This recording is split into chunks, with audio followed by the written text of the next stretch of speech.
हर हर महादेव सभी को। आप सभी का एक बार फिर से स्वागत है हमारे चैनल में। आज के हमारे इस वीडियो में हम आपके लिए एक बहुत ही सुंदर कहानी लेकर आए हैं। किसी गांव में एक साहूकार था। उसके एक बेटा और एक बहू भी थी। साहूकार की बहू बहुत संस्कारी, आदर्श और पवित्रता स्त्री थी। पूरे घर का काम बहुत अच्छे से संभाल लेती थी। वो बहुत सुंदर भी थी। बहू ने नियम ले रखा था कि किसी भी पुरुष के सामने वो नहीं जाएगी। पुण्य कर्मों में, पूजा पाठ, दान, सेवा में उसकी रुचि थी। हर वर्ष कार्तिक स्नान व्रत जरूर करती थी।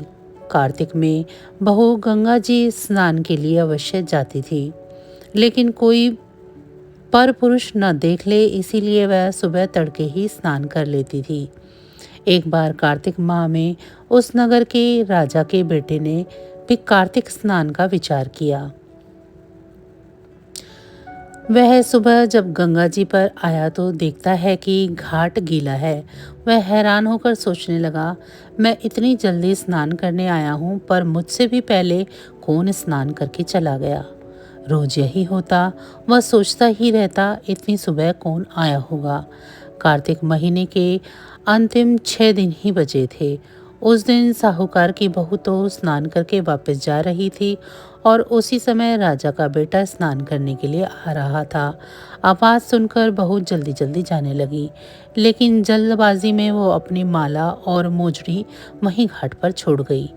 राजा का बेटा जब घाट पर पहुंचा तो उसने घाट पर वह माला और मोजड़ी देखी तो वह समझ गया कि कोई स्त्री है जो मुझसे पहले स्नान करने आती है। राजा के बेटे ने उस माला और मोजड़ी को उठाकर और सोचने लगा कि जिस स्त्री की माला और मोजड़ी इतनी सुंदर है, वह खुद कितनी सुंदर होगी।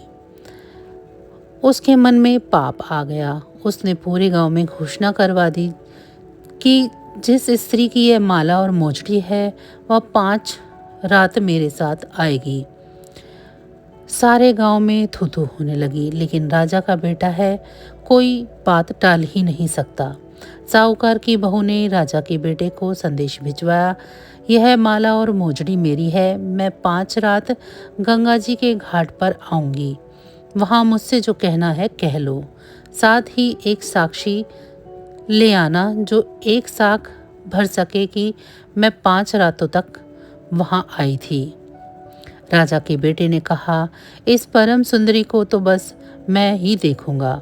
और अपने साथ उसने एक सुआ को बोलने वाले तोते को पिंजरे में बंद करके घाट के किनारे पेड़ पर टांग दिया और खुद वहां बैठकर उस स्त्री के सपने सजोने लगा।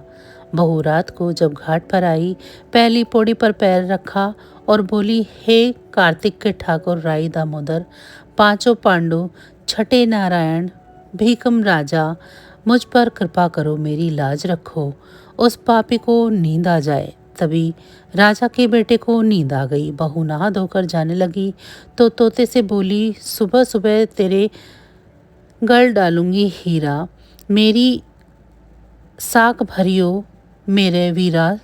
सुवा यानी तोता बोला, कभी वीर भी साग भरता है। तो फिर से वह बोली, सुआ सुआ, सुबह तेरे पग घालूंगी, नेवर साग भरियो मेरे देवर। सुआ ने कहा, ठीक है भाभी, मैं तेरी साक रखूंगा। वो चली गई। तब राजा का बेटा हड़बड़ाकर उठा तो सुआ से पूछा, सुआ वो आई थी क्या, कैसी थी? सुआ बोला, आभा की सी बिजली, होली की सी झल, केले की सी कामनी, गुलाब का सा रंग। अगले दिन राजा के बेटे ने सोचा, आज मैं अपनी उंगली में चीरा लगा देता हूँ, दर्द के मारे मुझे नींद नहीं आएगी। वह उंगली चीर कर वहाँ लेट गया। बहू आई और उसने प्रार्थना की। राजकुमार को फिर से नींद आ गई। वह स्नान करके फिर चली गई। राजकुमार ने फिर तोते से पूछा तो उसने सारी बातें दोहरा दी। अगले दिन राजकुमार आंखों में मिर्ची डालकर बैठ गया। बहू आई, उसने उसी तरह प्रार्थना की। भगवान के प्रभाव से राजकुमार को फिर नींद आ गई। जब वह चली गई तब राजकुमार उठा और फिर से तोते से पूछा, तोते ने सारी बातें उसे बता दी। राजकुमार अगले दिन बिना बिस्तर के बैठा कि बिस्तर पर गर्मी से मुझे नींद आ जाती है। बहू आई, प्रार्थना करी, सुबह स्नान करने फिर चली गई। राजकुमार फिर उठा, तोते से पूछा, तोते ने फिर वही सारी बातें बता दी।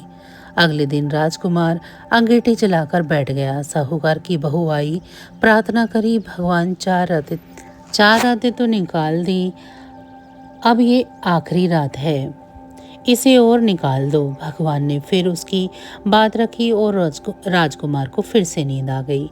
जब वह जाने लगी तो तोते से बोली, इस पापी को कह देना कि 5 रातें पूरी हो गई, वो मेरी माला और मोजड़ी मेरे घर भिजवा दे।